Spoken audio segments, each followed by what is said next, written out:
morning from Berlin, on the day the last scar of the Second World War was healed. It's 7 o'clock on Wednesday, the 3rd of October. This morning, Germany is one nation again. The flag of unity was raised at the Reichstag at midnight. East Germany was abolished to the strains of Beethoven's Ode to Joy. Hundreds of thousands celebrated the formal end to more than 40 years of division. And the new Germany's leaders dedicated their nation to the service of peace and freedom. And good morning from Jill and me in London. The headlines here this morning: 2 Irishmen are being questioned in London about terrorist attacks, including the murder of the Conservative MP Ian Gow. Faces defeat in the defence debate at the Labour conference in Blackpool. Iraqi troops have murdered and tortured scores of people since the invasion of Kuwait, according to Amnesty International. And the weather here, an unsettled, blustery day, mostly wet and windy, but in the new Germany, a calm, dry, very autumnal day. It was simple, just the raising of a flag. It was uncomplicated by political speeches. Essentially, it was a people's celebration. And most of those who were here at the Reichstag and the Brandenburg Gate at midnight were young people with no memory of the war or of the original causes of their country's division. This morning, one Germany looks to its future.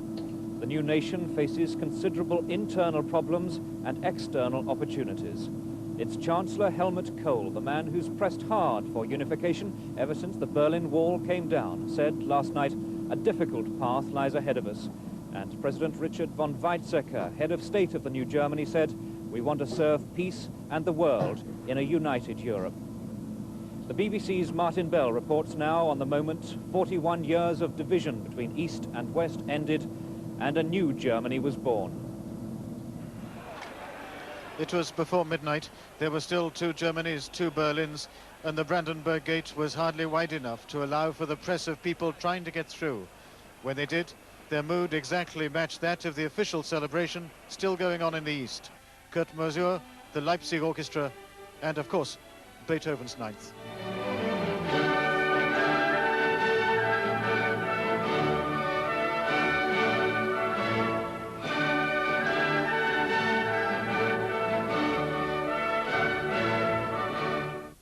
But the main celebration was in the West, outside the Reichstag, Germany's once and perhaps future parliament. All according to plan? Not quite. The riot police, not noted for their lightness of touch, were there because of the presence of a group of anarchists violently opposed to German unity at any price. At least one arrest was made. But this was an unrepresentative incident amid a crowd who had come to witness the birth of the new Germany. Among them, the architects of unity, Helmut Kohl, Hans-Dietrich Genscher, and from an earlier generation, Willy Brandt. Minutes before midnight, the Germans advanced a flag to match the occasion. So large it was carried by 12 young people, 6 from the east and 6 from the west, to the flagpole, which was the center of this occasion. There at midnight they raised it to the chimes of a replica of Philadelphia's Liberty Bell.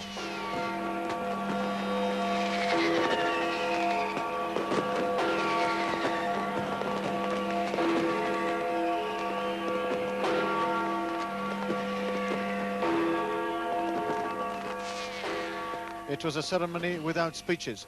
Wasn't intended to be, but German President Richard von Weizsäcker was hardly audible when he welcomed the new Germany in a unified Europe that would serve the cause of peace.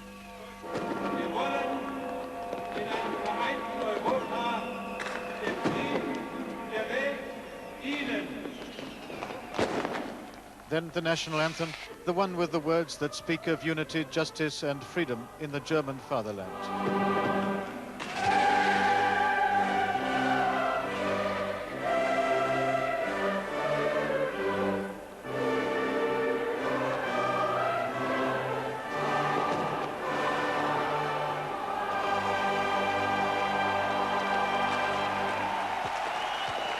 Again, it wasn't entirely according to plan. People crushed at the front of the crowd were helped to safety by the platform party. But the incident was drowned out by such explosions as Berlin hasn't known probably since 1945. These were in the cause of peace, A fireworks show of truly all-German proportions.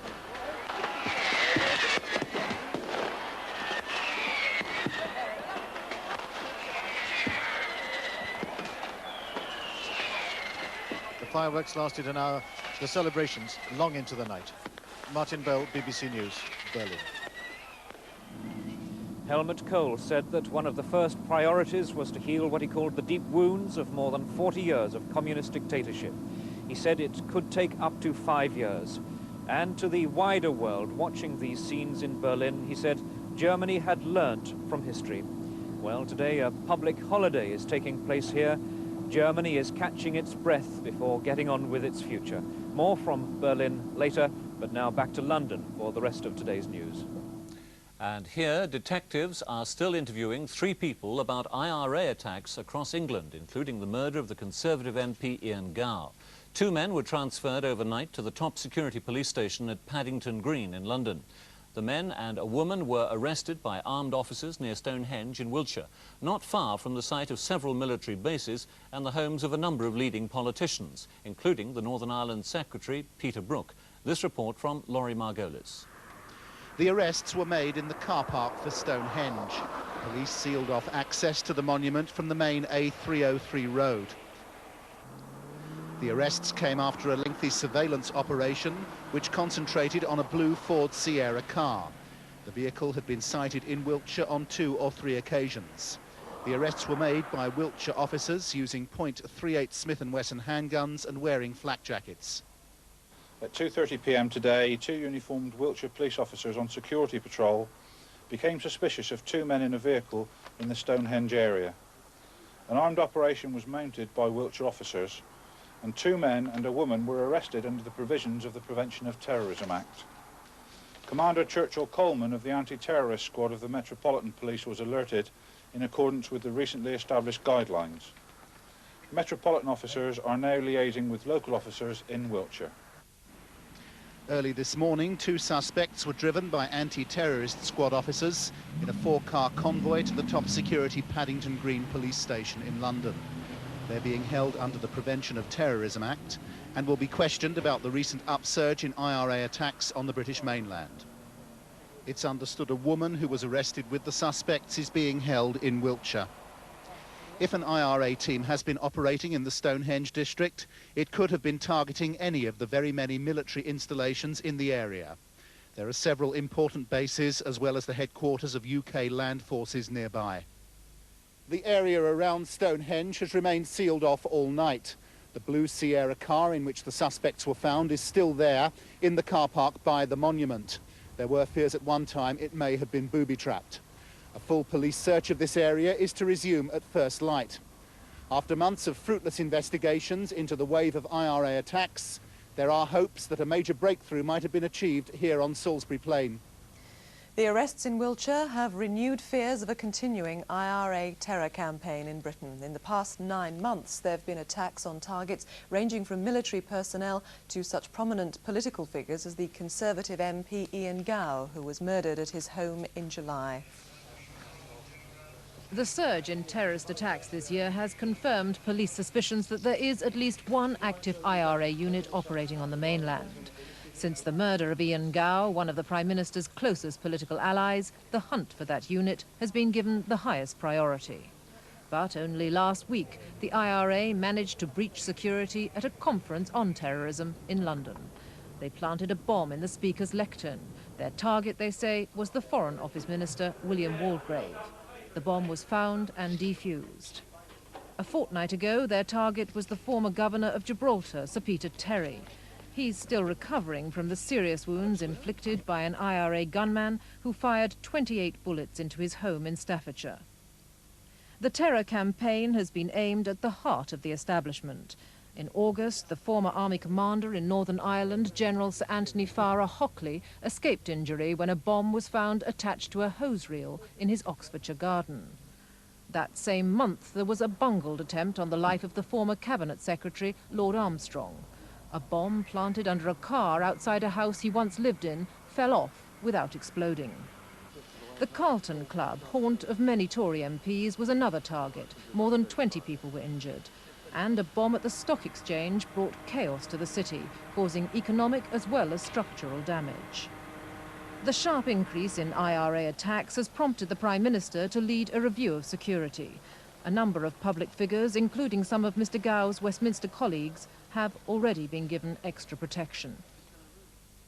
At the Labour Party conference in Blackpool, Neil Kinnock today faces the prospect of another defeat, this time on the controversial issue of defence cuts, whether Britain should reduce its defence spending to the European average. An emergency debate on the Gulf crisis is also on the agenda. Our political correspondent Nicholas Jones reports.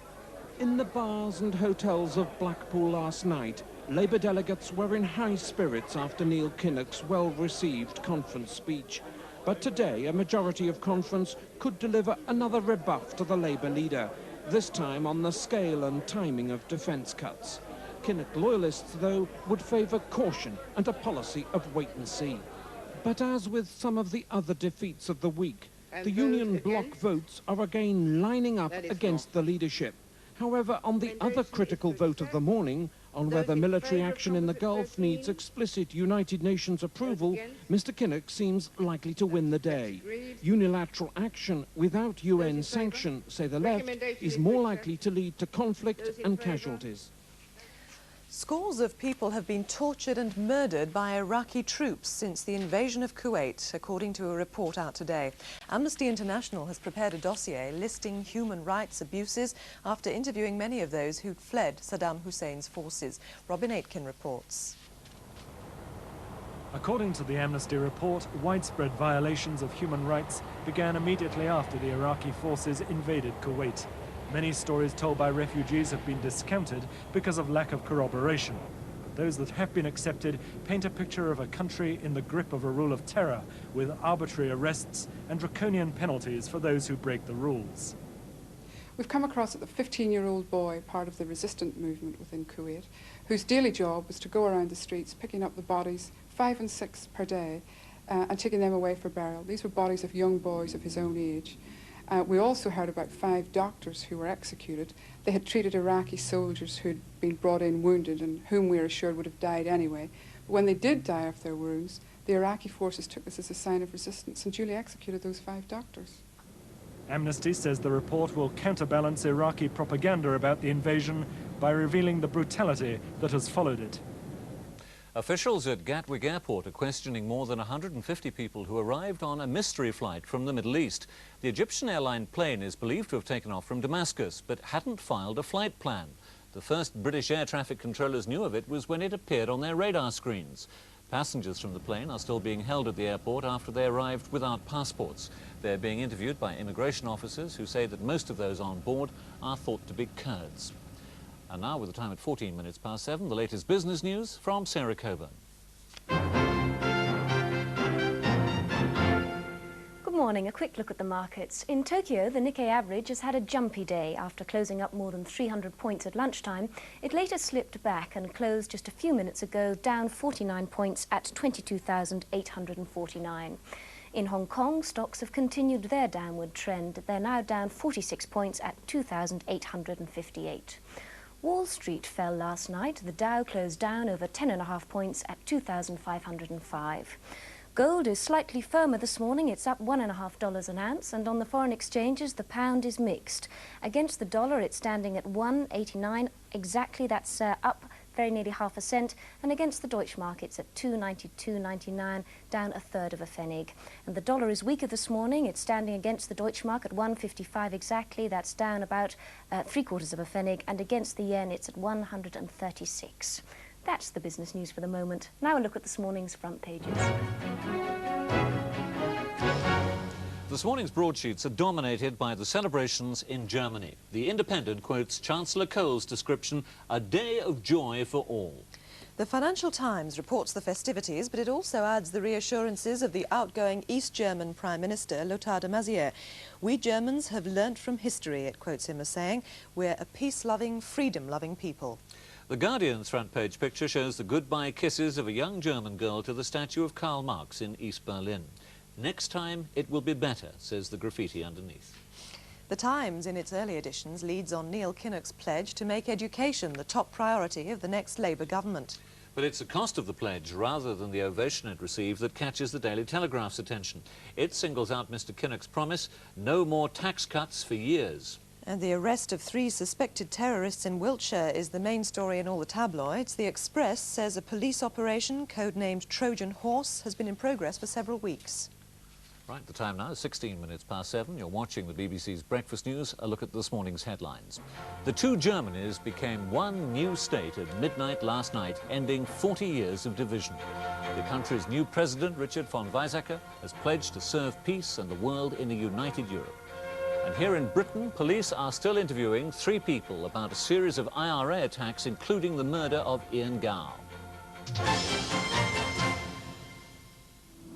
The new Germany is waking up this morning with a headache. It'll be sharpest here in Berlin, where the crowds were still celebrating into the small hours. Ben Brown was out among them to hear their hopes for the new nation.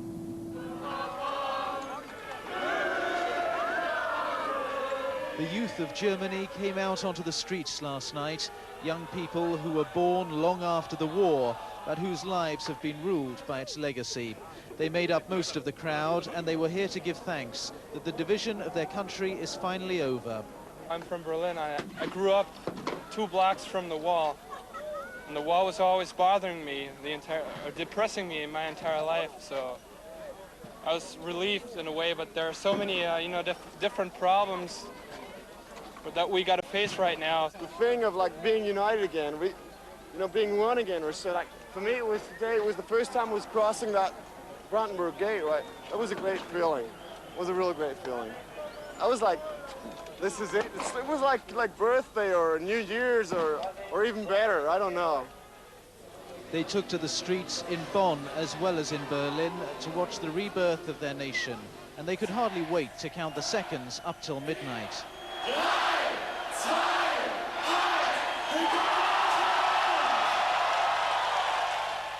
But not everywhere were the scenes so joyful. In half a dozen German cities, there was sporadic violence which spoiled the celebrations, but which did not stop them.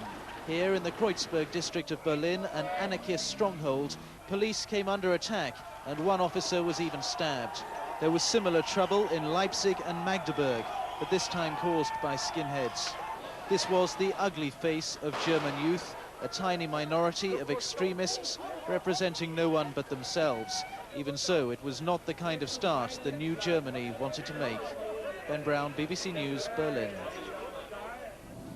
Well, Europe has a new power in its midst this morning, one that for the moment is preoccupied with the problems of its own internal transformation, but which will soon be an even greater economic powerhouse and political force within the continent.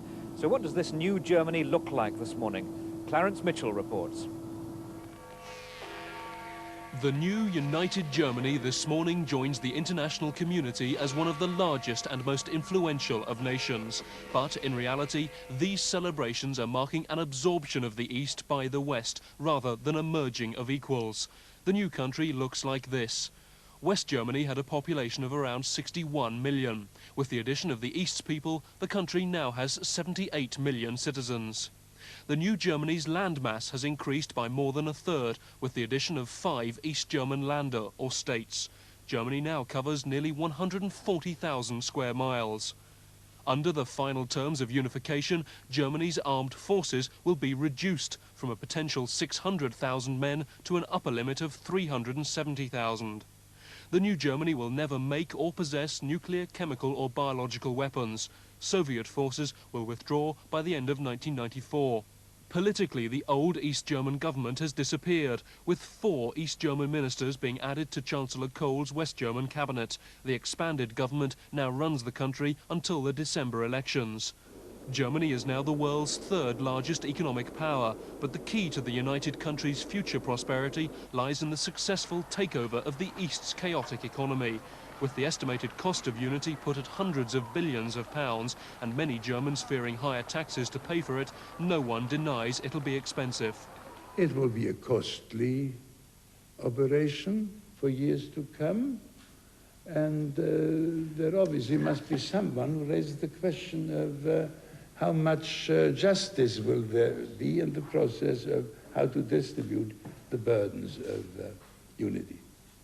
The West German economy was one of the world's strongest, with inflation low, unemployment falling, and the Deutschmark a pivot of the European monetary system. It's now inherited the East's economic problems, which were caused by the removal of state controls and monetary union in July. Already more than 1.5 million are unemployed in the East or on short-time working. Thousands more per week are losing their jobs. 8,000 formerly state-owned firms are having to be privatized or closed. Today, Germany is celebrating, but the cost of the formidable reconstruction ahead is already an election issue.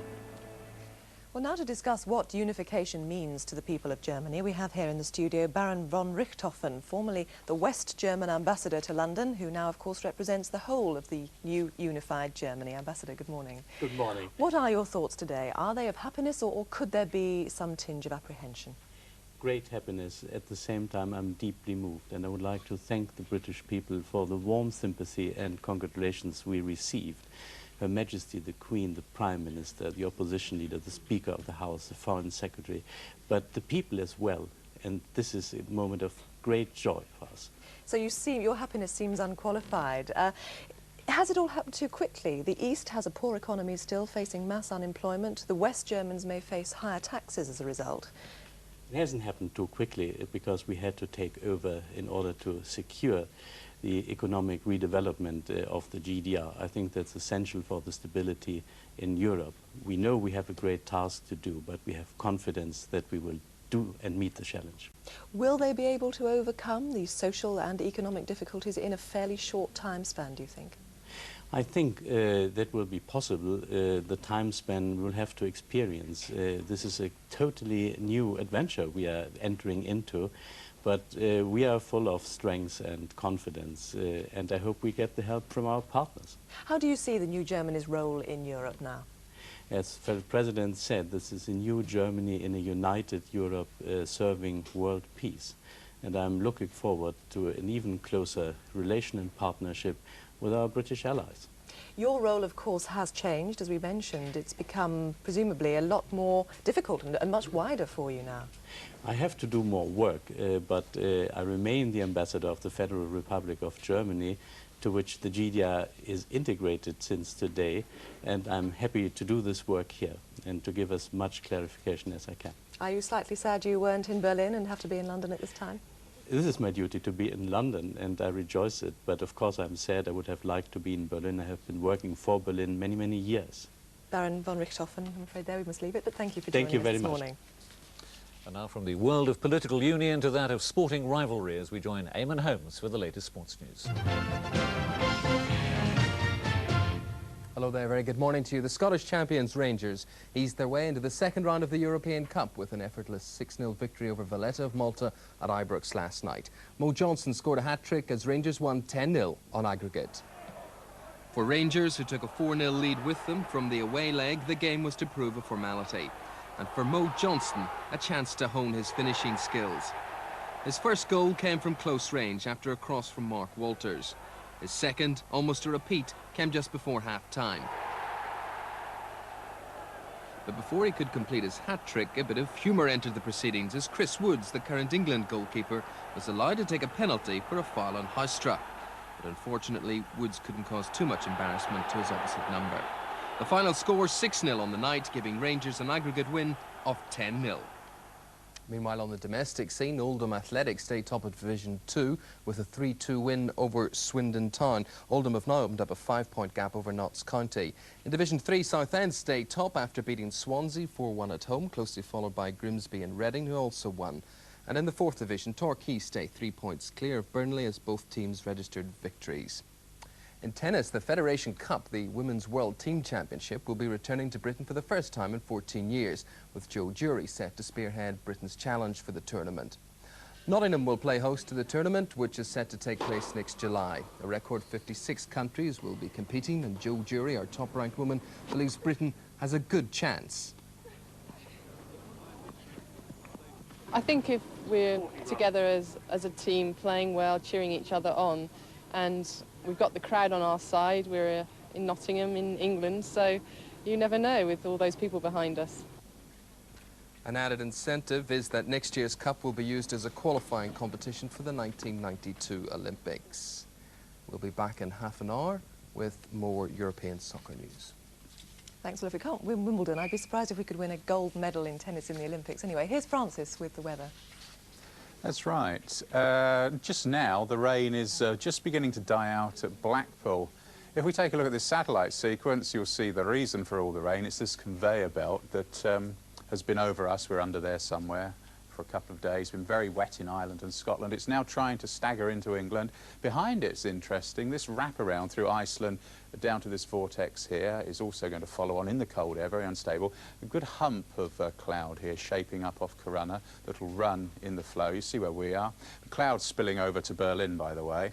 This development here is going to run across Biscay and hold up the progress of the rain, and then that swirl there and this wraparound will give some heavy showers to follow the rain.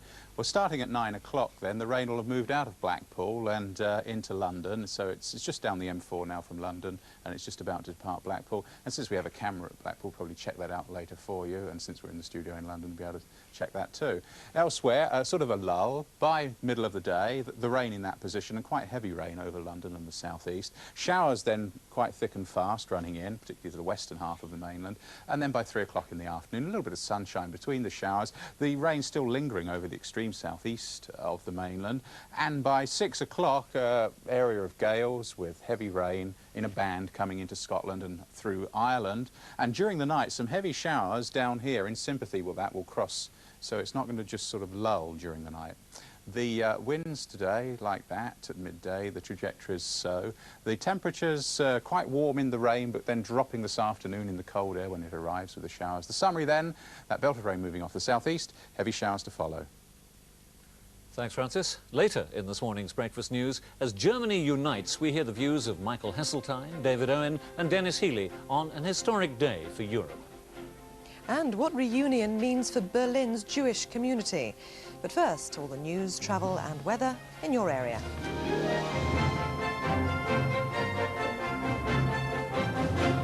Hello, good morning. Wiltshire police have this morning revealed some of the details surrounding the arrest at Stonehenge of 3 people suspected of involvement with terrorism. 2 men are now being held in London under the Prevention of Terrorism Act. A woman is being questioned by police at Devizes. The police operation began at 2:30 yesterday afternoon. 2 uniformed Wiltshire officers spotted 2 men acting suspiciously in a Ford Sierra car which was being hunted by police. The area around Stonehenge was sealed off and armed officers moved in to make the arrest shortly after 4 o'clock.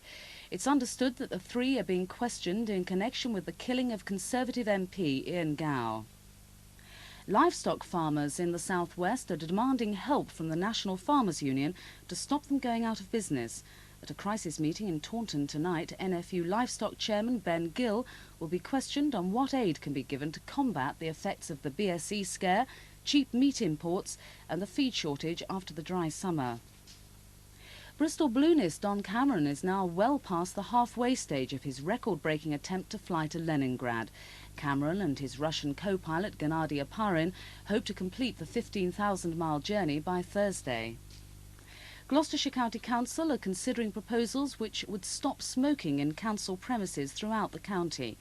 It's planned to offer counselling and advice to staff who find it hard to kick the habit.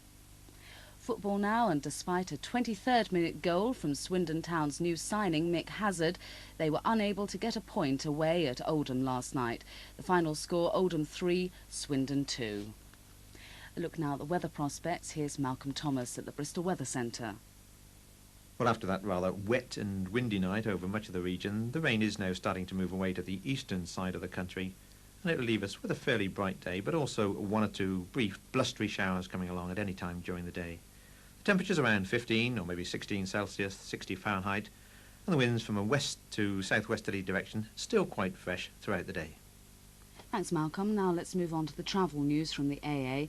And there are some lane restrictions on the Severn Bridge this morning due to the high winds. Give yourself some extra time there, I should. In Wiltshire, there are roadworks on the A350 between Laycock and Patterdown. In Avon, there are temporary traffic lights on the A367, the Froome Road, in the Odddown area of Bath. But British Rail say there are no problems on local or intercity train services this morning.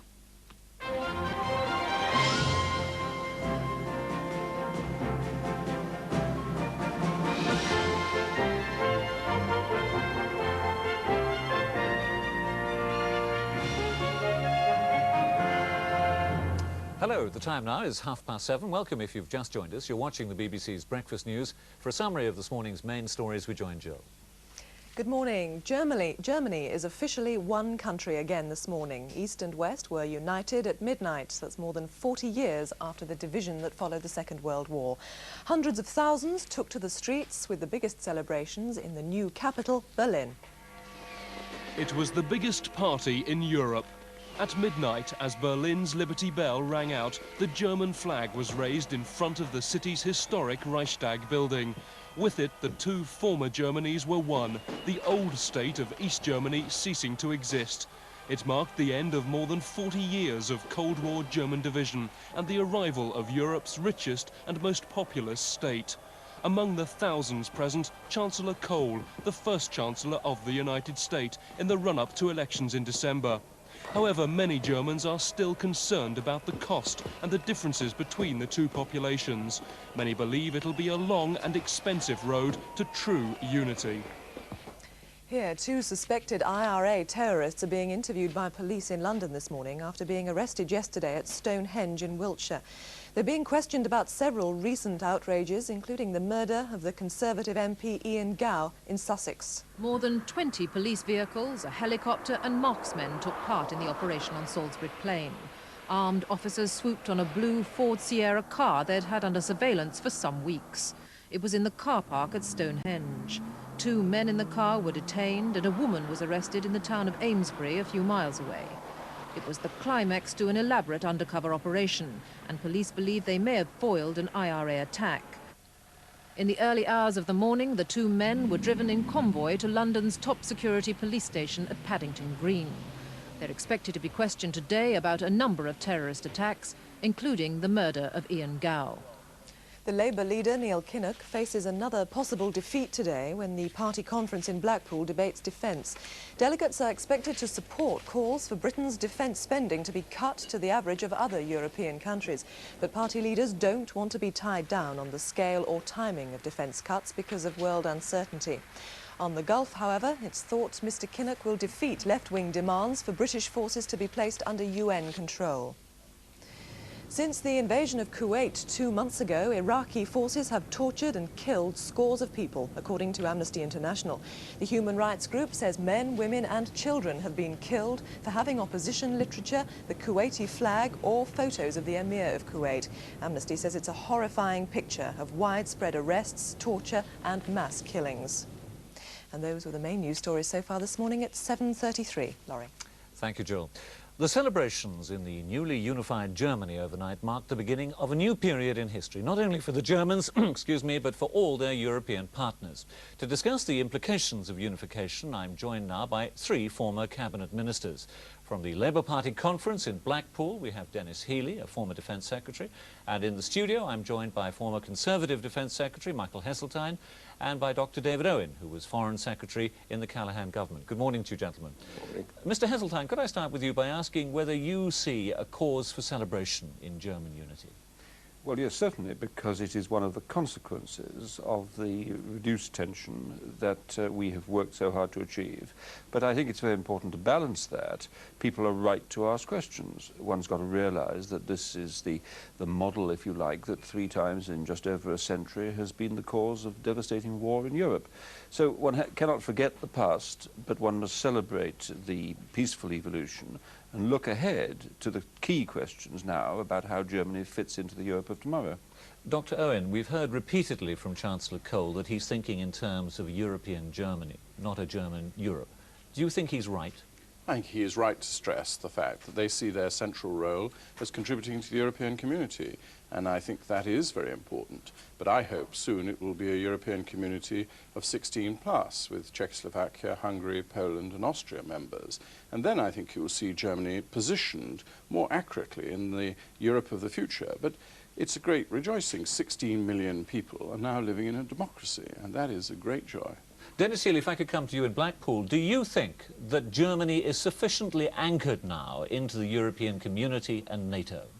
I do think so, but I also believe that the relationships will change in the coming years. First of all, NATO, I think, will play a smaller part in German policy and indeed in the policy of the other countries. Britain is halving its forces, France is taking all its forces out.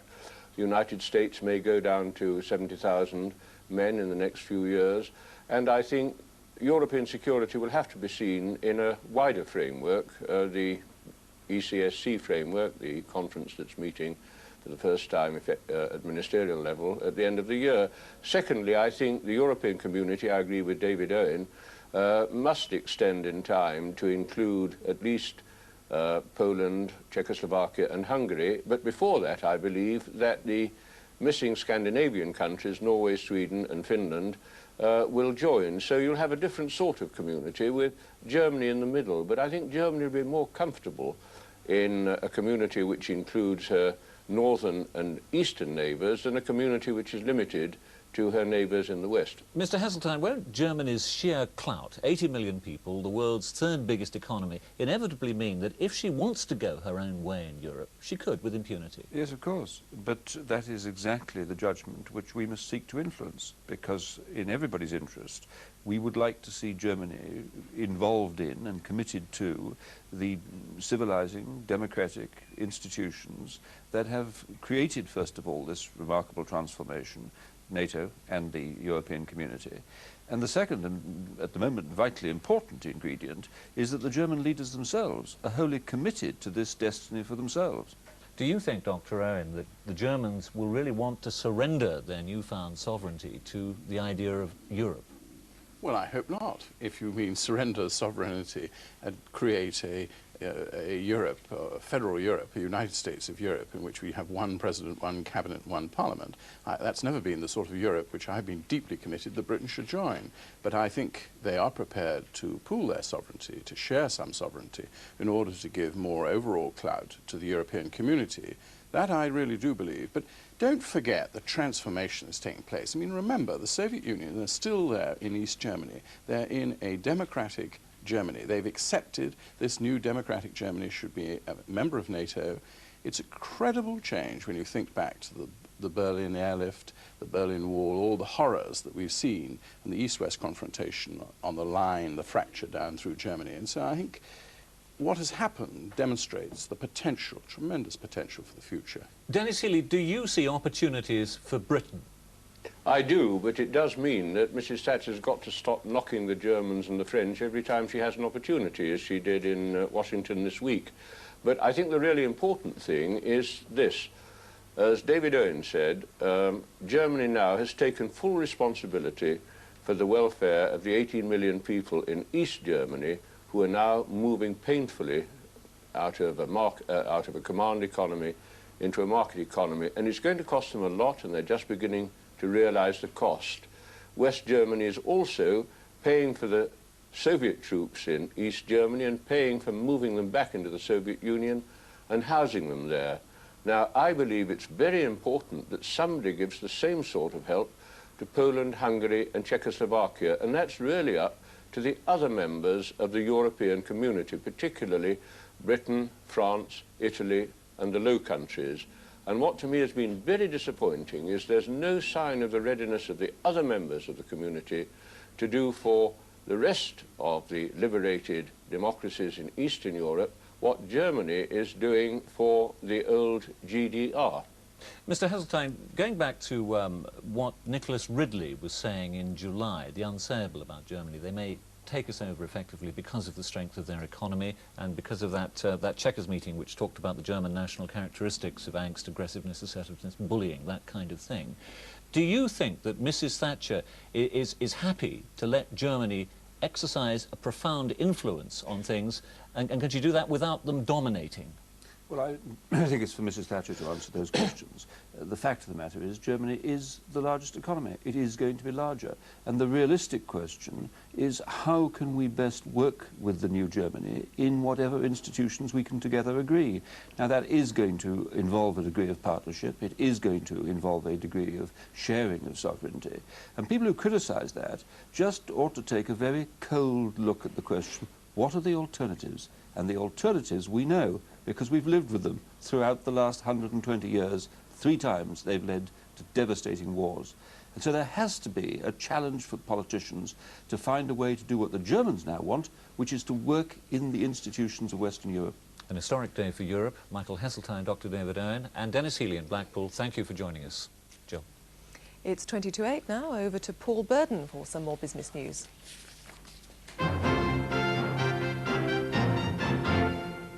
Hello. Well, later this morning, the government will announce the programme of incentives for investors interested in the flotation of the electricity boards due in November.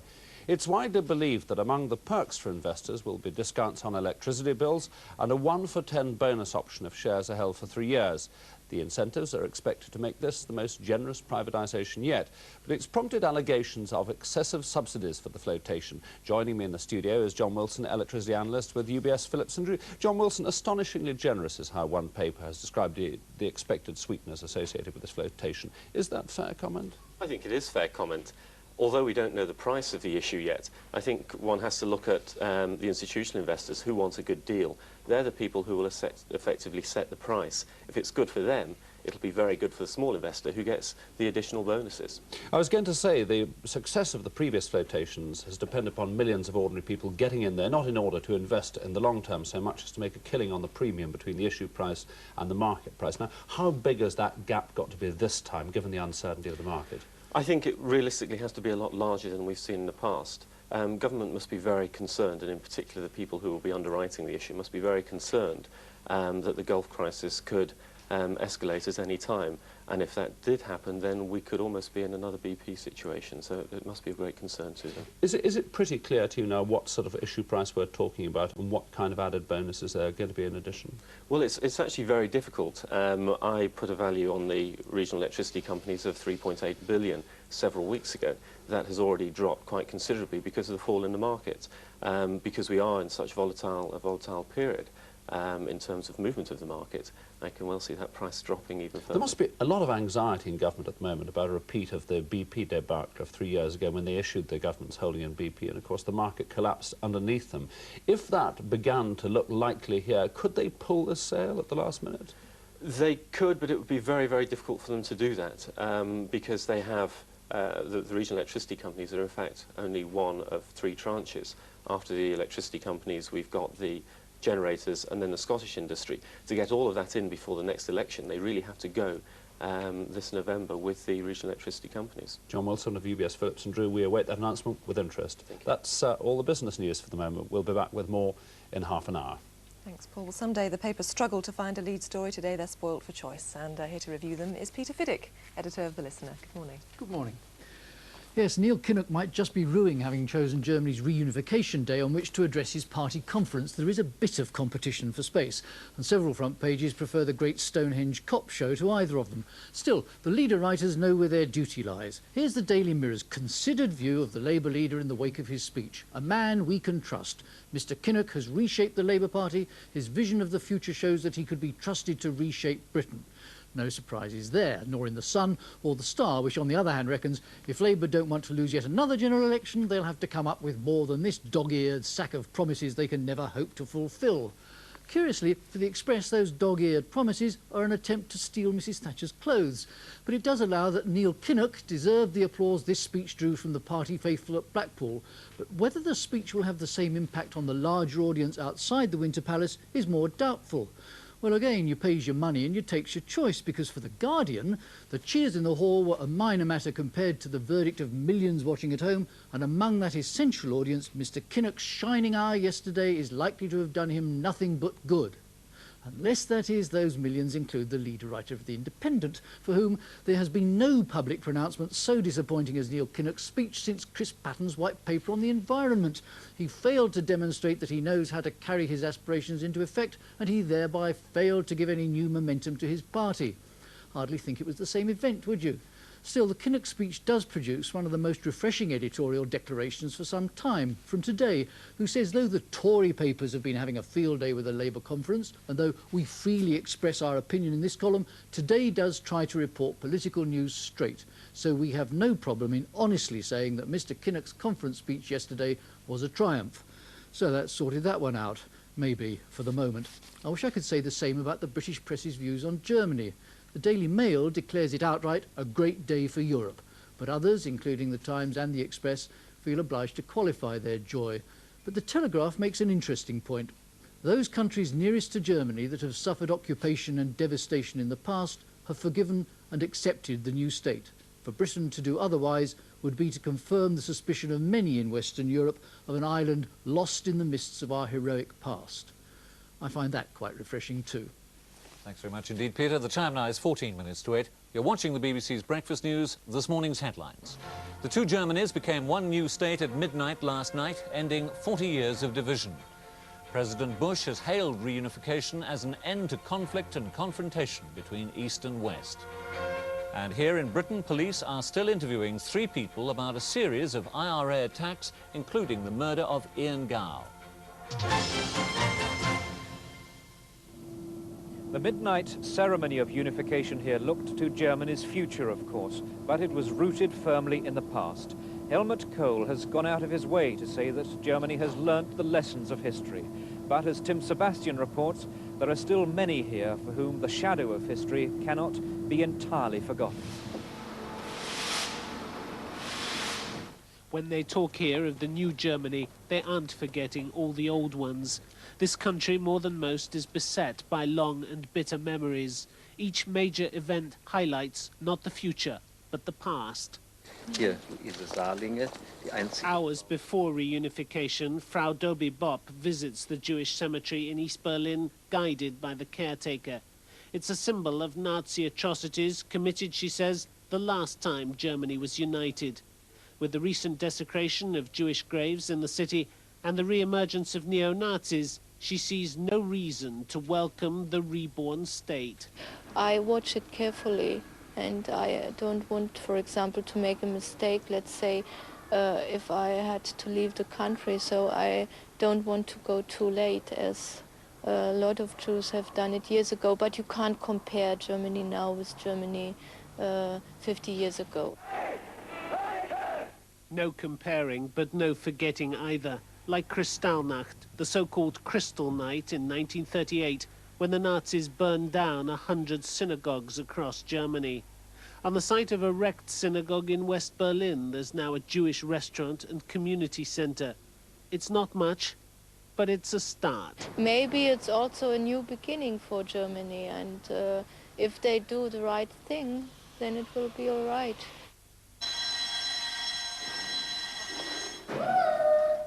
At the city's only Jewish school, 180 pupils learn their Hebrew alphabet from an Israeli headmaster. They're soon made aware they're different from other Germans, endangered by the new economic instability, similar to conditions 50 years ago. Are people afraid that what happened before could happen again? Yes. Some Jews say that they are afraid.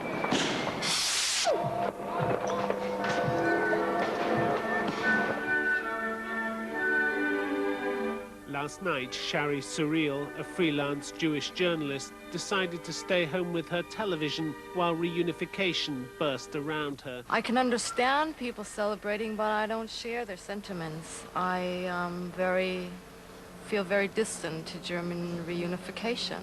Shari says that when the new Germany hits home, there'll be new unemployment and that foreigners and Jews may well get the blame for it. In the moment of unity, some of Germany's most poignant divisions seem to remain. Tim Sebastian, BBC News, Berlin.